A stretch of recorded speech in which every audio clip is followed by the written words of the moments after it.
ঘনিষ্ঠতা না থাকলেও একটু হয়ে গেছিল, মানে আমার 2 ক্লাসের উপরে, সুতরাং তেমন ঘনিষ্ঠতার সুযোগ ছিল।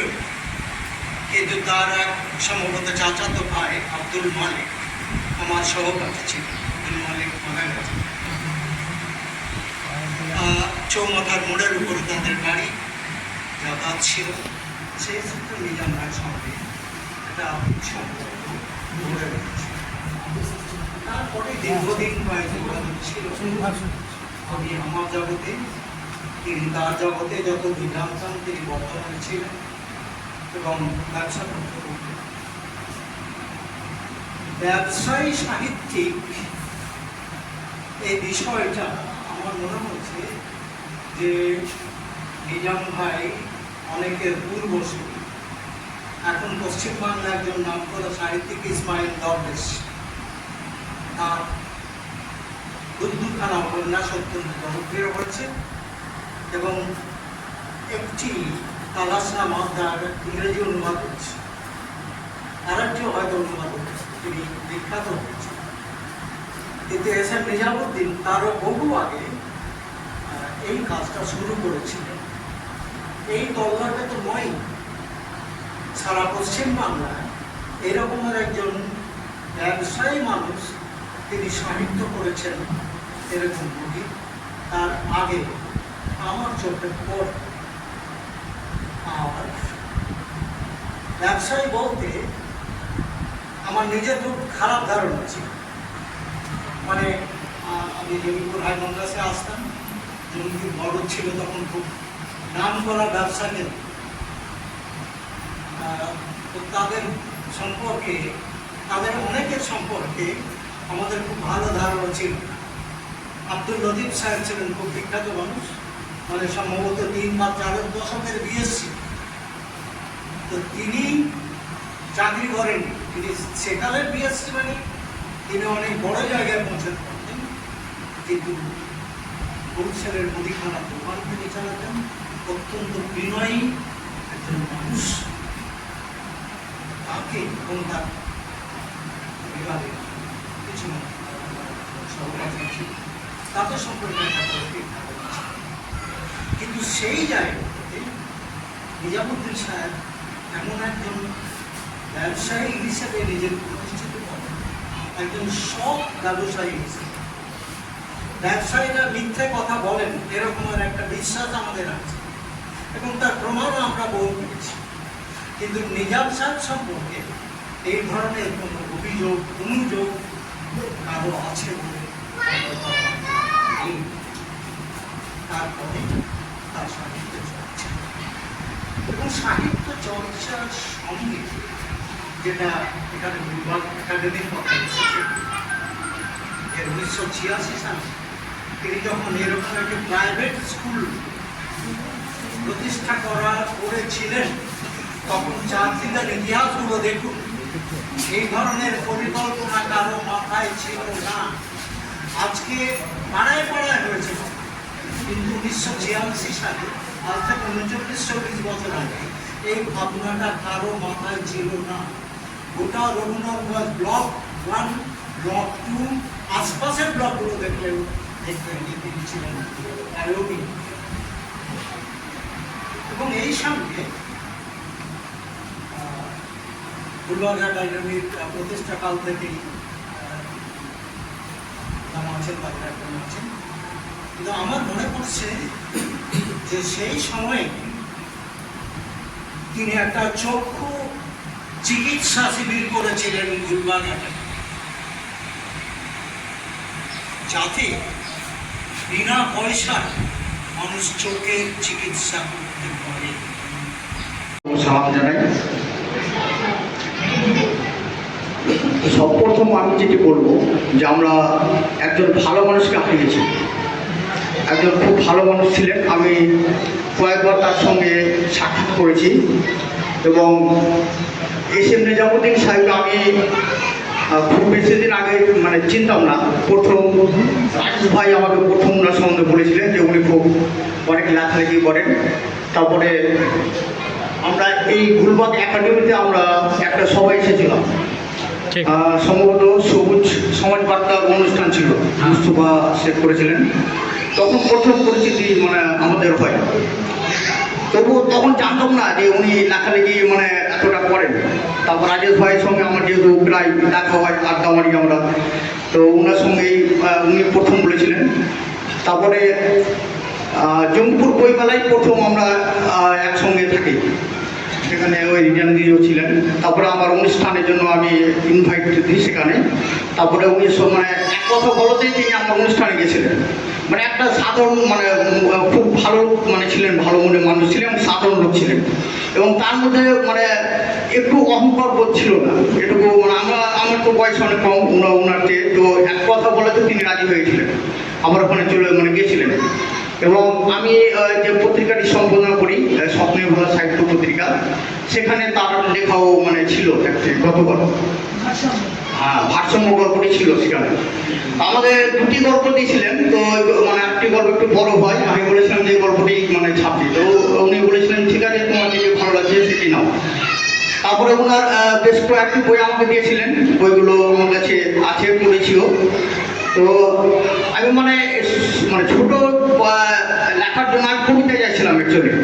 তো উনি বলেছিলেন যে কবিতা মানে আমি লিখেছি যদিও, কিন্তু কবিতা লিখতে খুব একটা ভালো লাগে না বা স্বাচ্ছন্দ্য বোধ করি না, আমি গল্প লিখতে ভালোবাসি, তো তুমি গল্পই নাও। তারপর আমাদের অনুষ্ঠানেও মানে কবিতা পাঠ করতে বলেছিলাম, কিন্তু তিনি গল্প পাঠ করেছিলেন। মানে গল্প প্রতি তার একটা আলাদা ভালোবাসা ছিল। আর রংধনু পত্রিকা সম্পাদক আছে, তার গল্পগুলো আমরা শুনলাম, অসাধারণ সব লাইনগুলো আপনারা সকলে শুনলেন। তিনি খুব ভালো গল্প লিখেছেন এবং সে সঙ্গে আঞ্চলিক ইতিহাসটিও তুলে ধরেছেন। তার স্মৃতির সঙ্গে জড়িত যে ইতিহাস, মানে এটা একটা ইতিহাসই বলে। তিনি বড় হয়েছেন ছোট থেকে যে সব এলাকায়, সেগুলো তিনি তুলে ধরেছেন। শিকুলের খোঁজে নামে যে বইটি আছে। আর আরেকটি তিনি আমাকে বলেছিলেন, কয়েক মাস আগে আমি তার বাড়ি এসেছিলাম, যেহেতু আমার শ্বশুরবাড়ি এখানে মন্ডলপাড়া, তো আমি এখানে গেলেই মানে ওনার কাছে মানে দেখা করতাম পরিচয় হওয়ার পরে। প্রায় ওনার সঙ্গে মানে ওর বাড়ি আসতাম, হ্যাঁ, একসঙ্গে একটু আড্ডা আমার গল্প হতো। রাজেশ ভাইও থাকতো মাঝে মাঝে। তো তিনি বলেছিলেন যে আরেকটি তার ইতিহাস সমৃদ্ধ একটি বই বের হবে এরকম বলেছিলেন। তো জানি না মানে সেটি বের হয়েছে কিনা। হ্যাঁ, তো ওটি তিনি মানে দেখে যেতে পারলেন না, এটাই মানে একটা আফসোসের বিষয়। তো সকলের মানে সকল কাছেও বলবো যে তিনি মানে দোয়া করবেন, তিনি যাতে জান্নাতবাসী হন।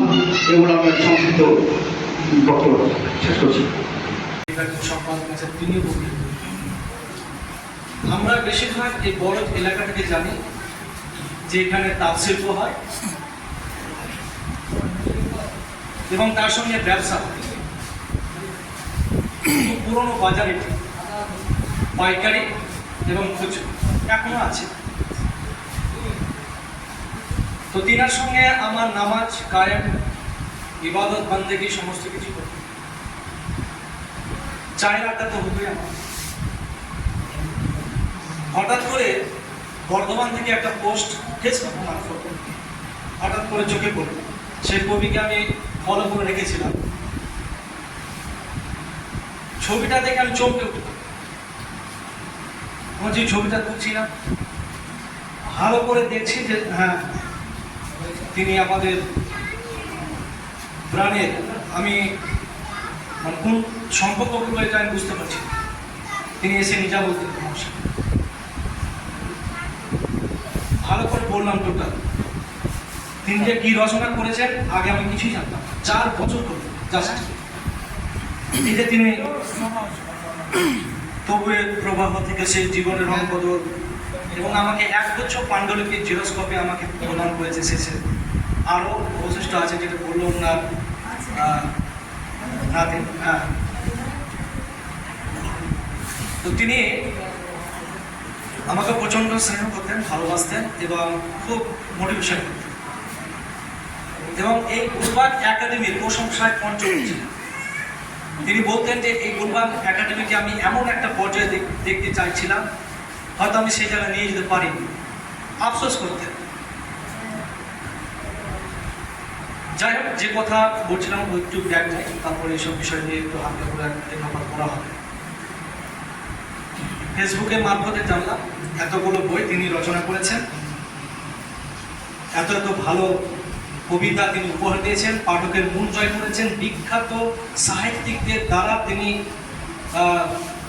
বিভিন্ন উপঢৌকন থেকে শুরু করে এবং তাদের ভালোবাসা আশীর্বাদ পেয়েছেন। আমি চমকে উঠেছিলাম। আমি ভেবেছিলাম আমাদের জঙ্গিপুরে মোটামুটি যারা নতুন উঠেছে কবি তাদেরকেই চিনি, বেশিরভাগই চিনতে পারতাম না। আমি জানতাম না যে তিনি এই ব্যবসায়িক মনন থেকে কবি সত্তা বা কবি জগতের মধ্যে বা সাহিত্যের জগতে আসতে পারে, এই বিশেষ করে এখান থেকে বয়স থেকে অকল্পনীয় বিষয়। পড়তে শুরু করলাম, কয়েকটি পড়েছিলাম। উনি আমাদের সম্পাদক সাহেব খুব সুন্দরভাবে উপস্থাপন করলেন, আমি আর রিপিট করলাম। তবে একটি বই যেটি প্রকাশের জন্য ওনার দাদে বললেন যে এটা প্রকাশের পথে হচ্ছে 50%। এই বইটার প্রসঙ্গে আমি কথা বলি। দীর্ঘদিন ধরে তিনি লেখা লিখতে বসেন। তিনি বলতেন আমাকে একটা সুন্দর পরিবেশ লাগে, ঠান্ডা পরিবেশ লাগে, যেখানে প্রকৃতির সঙ্গে আমি একাত্ম থাকবো, যেখানে কোনো গন্ডগোল হবে না, কোনো বাটির বা চামচের আওয়াজ হবে না, সেসব পরিবেশ আমার দরকার। যা আপনি লেখেননি কেন এতদিন ধরে, আপনাকে তো চাইছে কথা, আপনার চাহিদা রয়েছে। আমি সবসময় কিন্তু গুঁচা মারতাম, যেটাকে বলা হয় আমাদের ভাষাতে, যে না আপনাকে তো চাইছে, আপনার লেখনী ভালো স্ট্রং হয়েছে। আপনার কতজন আমাকে ফোন করে বলছে যে কী ব্যাপার, তোমার সঙ্গে বসতে দেখি কিন্তু সাহিত্যিক সাহেব একদম কিছুই রচনা করছে না, ব্যাপারটা কি? আমার একটা বদ অভ্যাস হচ্ছে, আমি একটু আগুন জ্বালিয়ে দিয়ে তাকে দাওয়া করে জ্বলিয়ে দেওয়া হচ্ছে আমার কাজ। যেহেতু আমি বাংলা থেকে একটু পড়াশোনা করেছি, মাস্টারমশাই আছে, তিনি বলেন যে ঠিক আছে, আমি চেষ্টা করবো। আমার যে কবিতা রচনা করুন, আমার একটাই পত্রিকা বের হয়, বেশি দিন বয়স হয়, সত্যতা পেপারের সঙ্গে সঙ্গে ডিজিটাল মিডিয়াটাও দেখছিলাম। ওনাকে বললাম যে আপনি কবিতা রচনা করুন। বলছে কবিতা আমি রচনা করতে আমাকে বেগ পেতে হবে। বলছে আমি কবিতা রচনা করতে গেলে আমাকে বেগ পেতে হয়, মানে কঠিন লাগে আমাকে। আমাকে গল্প রচনা করতে আমার খুব ভালো লাগে। অনেকের কাছে কবিতা রচনা করতে খুব সহজ লাগে, কিন্তু তিনি বলতেন যে আমার খুব কঠিন লাগে, বেগ পেতে হয়। তাও তিনি কবিতা রচনা করেছেন কষ্ট কষ্ট, আমাকে কয়েকটা শুনিয়েছেন। শেষ বয়সে এসে তিনি দারুণ দারুণ কবিতা রচনা করেছেন। আপনারা করবেন, আমরা প্রকাশ করবেন, আমরা দেখতে পাবেন। হঠাৎ করে চলে গেলেন আমাদের কাছ থেকে। ফেসবুকে পোস্ট দেখছি, পোস্টটা দেখছি, আর আমি এত টেনশনে আছি। মোটামুটি একদিন তার আগে থেকে প্রচুর টেনশনে ছিলাম, পারিবারিক টেনশন এবং সামাজিক টেনশনে ছিলাম। আসছে আর স্ক্রল করে উঠিয়ে দিচ্ছি, আমি জানি না তিনি মারা গেছেন, অথচ আমার খুব কাছে। এমন একটা সময় এসেছে যে মাটি হয়ে গেছে, তারপর আমি 2 ঘন্টা পর জানতে পারছি যে দিনের মাটি হয়ে গেছে। আমি মাটি দিতেও পারি না। বেশি দিন আসিনি। আমার বাড়ি ধূপকুন্ডা মহকুমা অঞ্চলের সাগরদিঘি থানা, সেখানে থাকতাম। বছর 12 এখানে এসেছি। তখন থেকে যেহেতু আমরা একটু লেখালেখি করি, সেই যারা একটু লেখালেখি করে তাদেরকে টোকা খুঁজে খুঁজে বের করার চেষ্টা আমাদের থাকেই। তো হঠাৎ করে এখানে একটা জনসংখ্যা সিপিও পার্টি অফিসে আর না হয় গভীর সাহেবের কোনো অনুষ্ঠানে মিজান সাহেবের সঙ্গে আমার, তখন আমি একটু কবিতা লিখি, উনি গদ্য লেখেন। তা আমার কবিতা শোনার পর উনি আমাকে কাছে ডেকে নিলেন। ডেকে নিয়ে আমাকে জিজ্ঞেস করছেন, ভাই আপনার বাড়ি কোথায়? এই বাড়ি ওনাকে আমি আমার পরিচয় দিলাম। পরিচয় দেওয়ার পর থেকে উনি এত আন্তরিক এবং এত ভালো মানুষ যে আমাকে এত তাড়াতাড়ি তিনি আমাকে কাছের মানুষ বানিয়ে ফেললেন। এই যখনই কোনো অনুষ্ঠান হতো বলতেন, সালাম ভাই আমাকে একটু নিয়ে চলবেন, মানে আমি আপনাকে এপার থেকে ওপার হয়ে যাবো, ওপার থেকে নিয়ে যাওয়ার দায়িত্ব আপনার। সে বিভিন্ন অনুষ্ঠানে ওনাকে নিয়ে গেছি। ওনার যে সৃষ্টি, সেই সৃষ্টি আমাকে দেবো বলেছিলেন ওটা কয়েক বই। হয়তো তেমন সুযোগ হয়নি, আমি সেই বইগুলো পড়ে উঠতে পারিনি এবং তার মানে কেনাও আমার কাছে সম্ভব হয়নি, যেহেতু কোনো মেলাতে তিনি এইভাবে বিক্রি করেননি। তা এই যে এমন একটা ভালো মানুষ এবং তিনি শিকড়ের খোঁজে প্রত্যেকটা জিনিসকে এত সুন্দরভাবে বর্ণনা করতে পারতেন যে বর্ণনা আমাদের দ্বারা সম্ভব হয়নি কোনোদিন। তার গল্প যখনই পড়েছি, একটা অনুষ্ঠানে কবিতা পড়ার জন্য সময় দেওয়া হয়, 1 মিনিট থেকে 2 মিনিট লাগে একটা কবিতা পড়তে, সময় আমরা পেয়ে যাই। কিন্তু যেহেতু উনি গল্প করবেন তখন সবাই আমরা মুখ ছেড়ে নাক ছিট করি, কিন্তু না, যখনই নিজাম সাহেব তার গল্পের শুরু করেছেন মন দিয়ে, সবাই যেন এবারে পিন পড়লে যেমন শব্দ হয় না, মানে হয় ততটুকু শব্দ কিন্তু কোনো অনুষ্ঠানে আমি দেখিনি। নিজাম সাহেবের বলার ভঙ্গি, নিজাম সাহেব তার প্রমাণ। আমরা আমাদের খুব কাছের মানুষকে হারালাম, তার কাছে তিনি যদি আরও দিন আমাদের কিছুদিন থাকতে পারতেন তাহলে আরও অনেক সাহিত্য, গল্প, উপন্যাস তার কাছে আমরা পেতাম। আমাদের দুর্ভাগ্য তিনি চলে গেছেন। আর ছোট্ট একটা কথা বলতে, সেটা হচ্ছে তিনি প্রচার, কলকাতার অনেক পত্রিকাতে ছাপানো হয়েছে, কিন্তু তাকে যে স্বীকৃতি দেওয়ার দরকার ছিল সেই স্বীকৃতি তিনি আদায় করে নিতে পারেননি, হয়তো তাকে আদায় করতে দেওয়া হয়নি, সে অনেক কারণই থাকতে পারে। কিন্তু এত বড় সাহিত্যিককে আমরা হারালাম, আমাদের দুর্ভাগ্য। বড় একজন ভালো মানুষকে হারালো, বড় একজন ভালো সাহিত্যিককে হারালো, আমরা জমিপুরবাসী হিসাবে তাকে হারালাম। এই যে কত বড় বেদনা তা বলে বোঝানো যাবে। এই সংক্ষিপ্ত বক্তব্য বলে আমি আমার সংক্ষিপ্ত বক্তব্য এখানে শেষ করছি।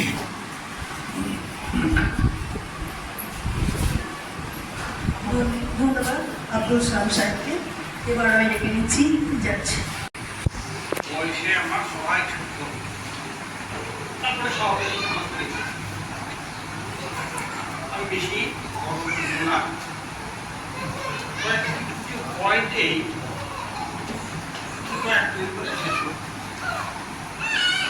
কথা বললে আমার বয়স, আমার বাড়িও শহরেই, আমি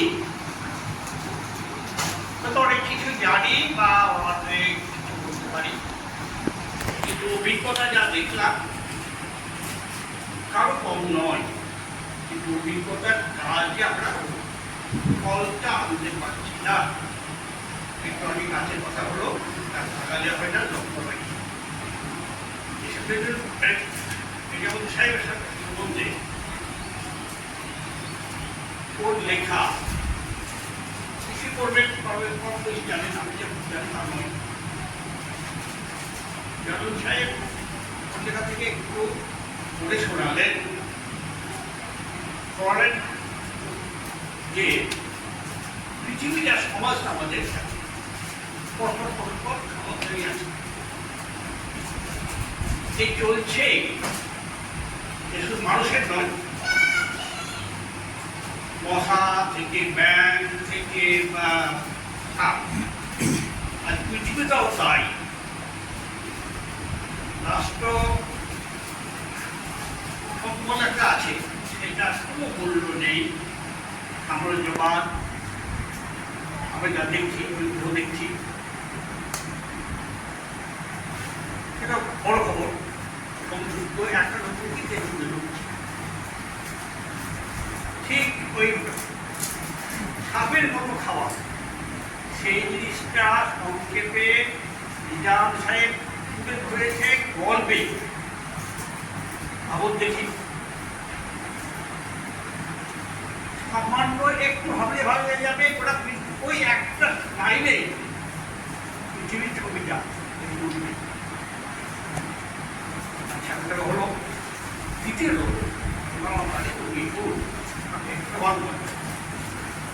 বিভিন্ন কারণে তার সাথে খুব যে গভীর একটা বৈঠকটা আমার বললেন। তবুও প্রথম দিকে আমিও আশ্চর্য হয়েছি, বলতে কি একটা হীনমন্যতা। আমি বলছি করে ছেড়ে,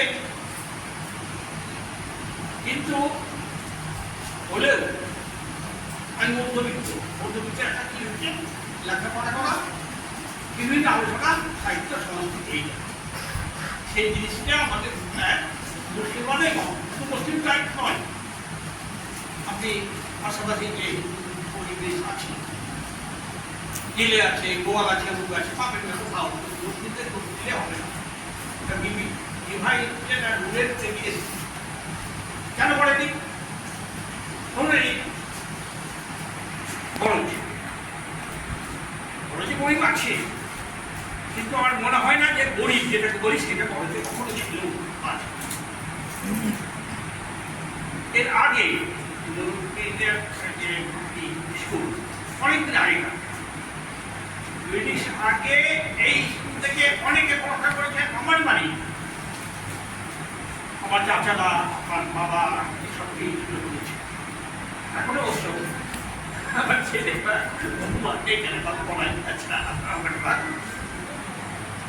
তাহলে এই যে জিনিসটা একটা পরিবর্তন আগে ছিল। এইটা গোবরপুর হচ্ছে একটা বড় এই নদী কেন্দ্রিক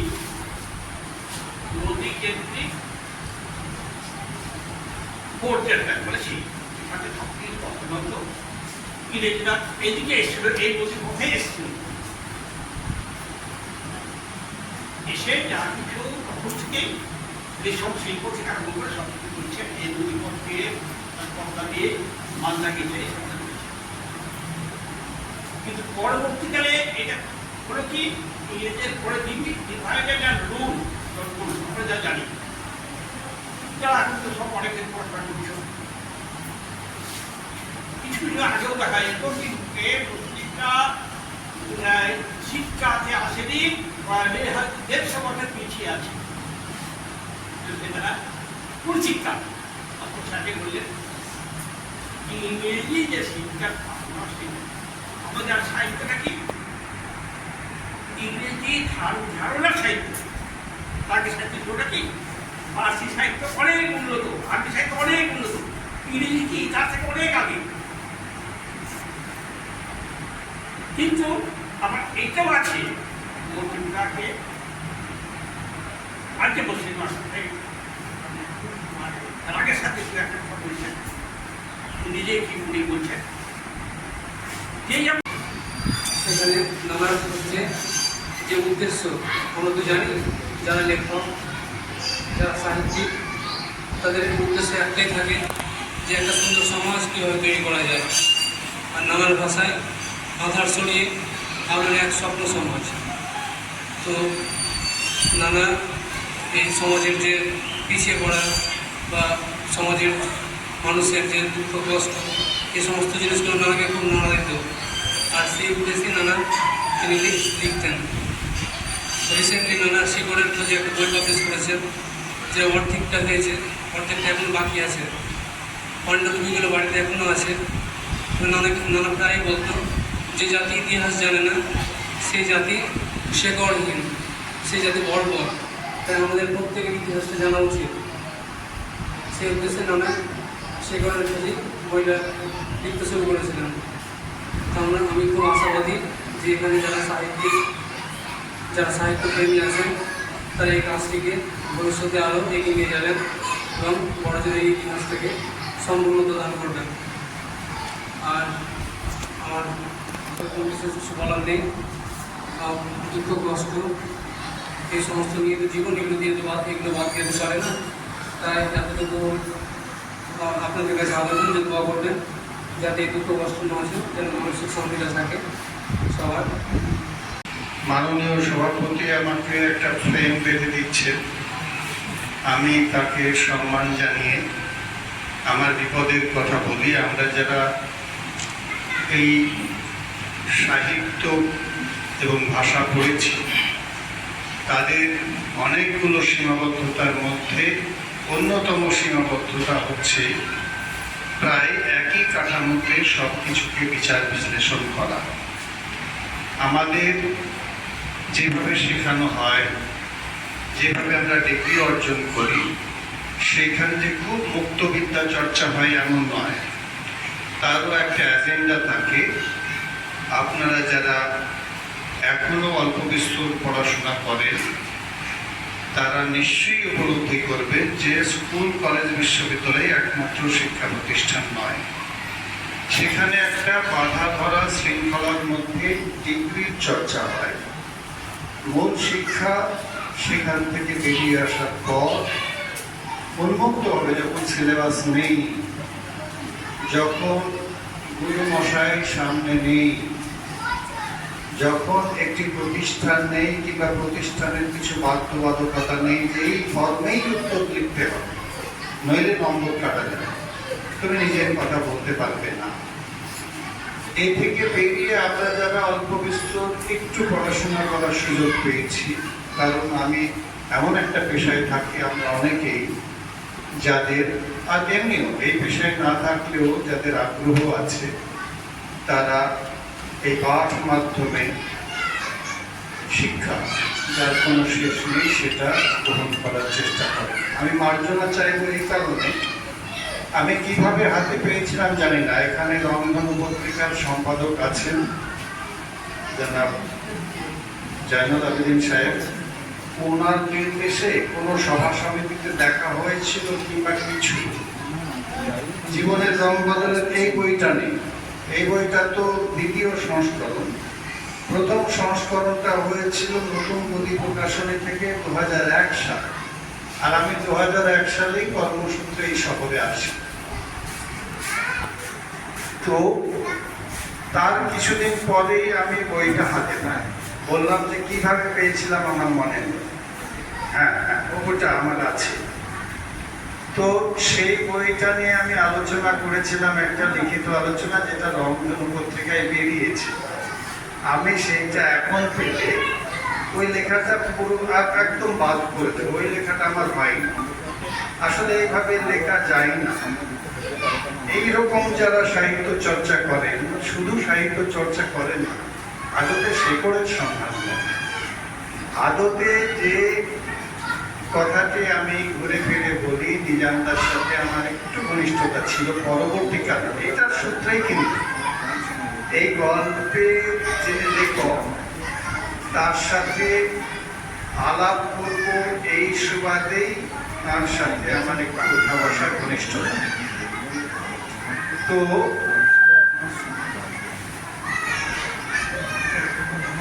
একটু ঠিক আছে, আমি একটু ধরে রেখে বলছি।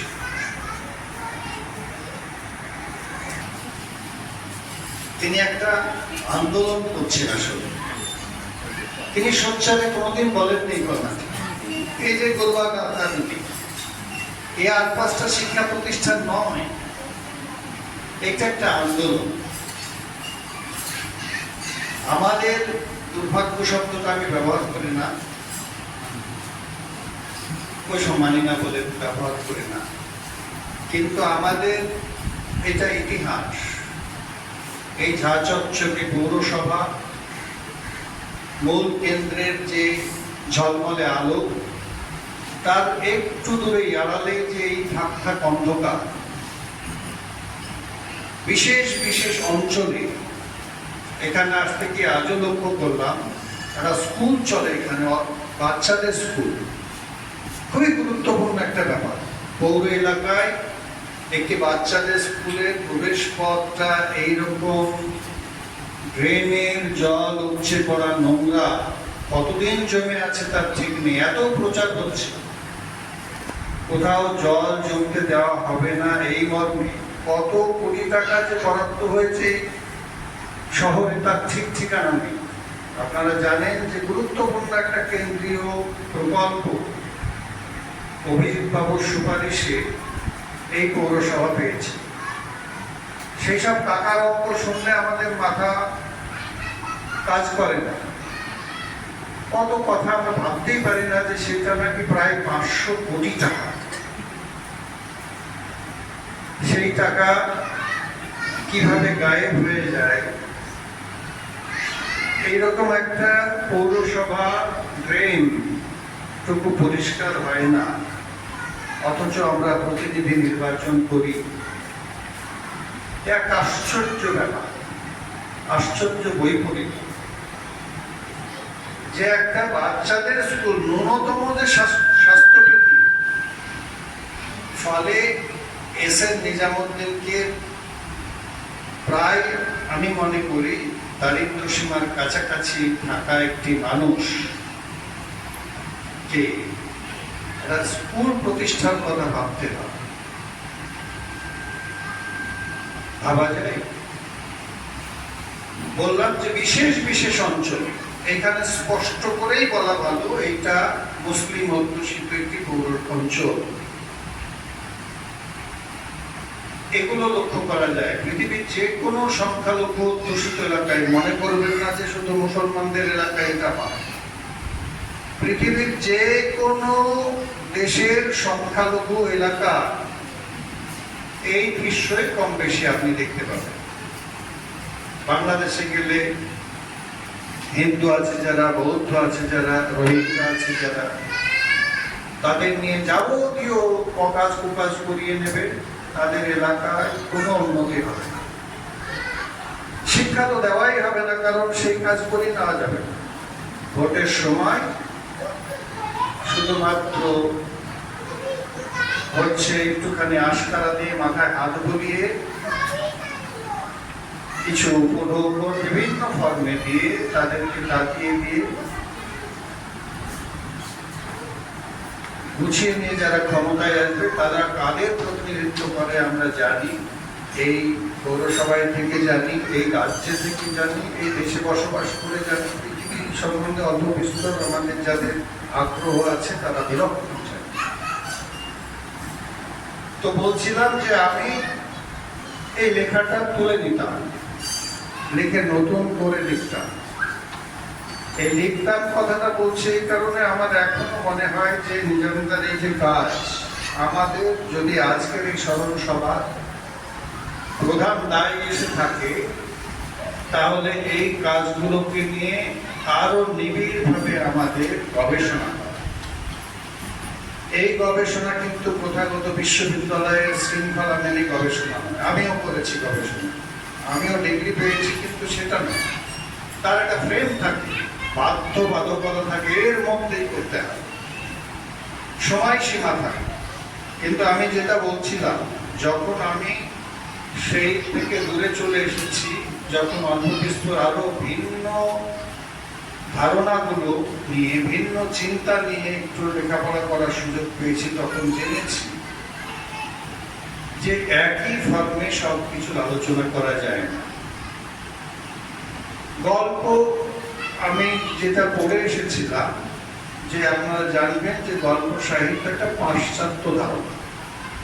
আমাদের দেশটা তো চিরদিনই পশ্চিমের অধীনে ছিল না। আমাদের হাজার হাজার বছরের ইতিহাস। ইংরেজরা কবে এসেছে? এই তো কম বেশি হচ্ছে 200-125 বছর। তার আগে তো ভারতটা ছিল, মঙ্গলরা ছিল, স্থানীয় রাজারা ছিলেন, তাদের শাসন ছিল। এই রাজা রাজার কথা বাদ দিলাম, মানুষ একইভাবে কৃষিকাজ হতো, একইভাবে প্রয়োজনে এক জায়গায় থেকে আর এক জায়গায় যাওয়া হতো। সে নৌযোগে যাওয়া হতো, নৌকাযোগে, কারণ নদীমাতৃক আমাদের দেশ। এই ঘরে বসে ট্যাপ খুললেই হচ্ছে জলের সংস্থান ছিল না। আমরা নদীটাকে সেইভাবে রক্ষা করতাম, জলাশয়কে সেইভাবে রক্ষা করতাম যে সেই জল পান করা যেত। আমি একবারে পুরো তুলে হয়ে যাইনি, আমার 55-56 বছর বয়স। আমি নিজে নদীর ধারের মানুষ, জল খেয়েছি, নদীর চেষ্টা পেয়েছি, নদীতে অনেকক্ষণ আছি, স্নানে নেমে উঠছি না, কিংবা মাছ ধরছি, কিংবা নৌকো বাইছি, দীর্ঘ সময় চেষ্টা পেয়েছি।